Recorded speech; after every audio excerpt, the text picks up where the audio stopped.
पतिं सुरगुरुं वन्दे जगत्कारणं वन्दे पन्नगभूषणं मृगधरं वन्दे पशूनां पतिं वन्दे सूर्यशशाङ्कवलिनयनं वन्दे मुकुन्दप्रियं वन्दे भक्तजनाश्रयं च वरदं वन्दे शिवं शङ्करम् ॐ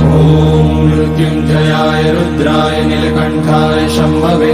अमृतेशाय शर्वाय महादेवाय ते नमः। नमस्तेऽस्तु भगवन् विश्वेश्वराय महादेवाय त्र्यम्बकाय त्रिपुरान्तकाय त्रिकाग्निकालाय कालाग्निरुद्राय नीलकण्ठाय मृत्युञ्जयाय सर्वेश्वराय सदाशिवाय श्रीमान् महादेवाय नमः। ॐ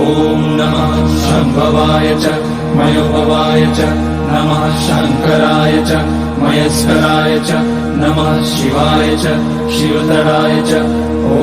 त्र्यम्बकं यजामहे सुगन्धिं पुष्टिवर्धनम् उर्वारुकमिव बन्धनान् मृत्योर्मुक्ष्यमामृतात् नागेन्द्रहाराय त्रिलोचनाय भस्माकराय महेश्वराय नित्याय शुद्धाय दिगम्बराय तस्मै नकाराय नमः शिवाय मन्दाकिनी सलिलचन्दनचर्चिताय नन्दीश्वर प्रणतनाथ महेश्वराय मन्दारपुष्य बहुपुष्य सुपूजिताय तस्मै मकाराय नमः शिवाय शिवाय गौरीवदनाब्जवृन्द सूर्याय रक्षाध्वरनाशकाय श्रीनीलकण्ठाय वृषध्वजाय तस्मै शिकाराय नमः शिवाय वसिष्ठकुम्भोद्भगौतमाय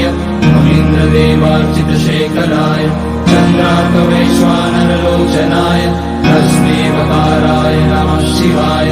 यज्ञस्वरूपाय जटाधराय पिनाकहस्ताय सनातनाय दिव्याय देवाय दिगम्बराय तस्मै यकाराय नमः शिवाय पञ्चाक्षरमिदं पुण्यं यः पठेत शिवसन्निधौ शिवलोकमवाप्नोति शिवेन सह मोदते।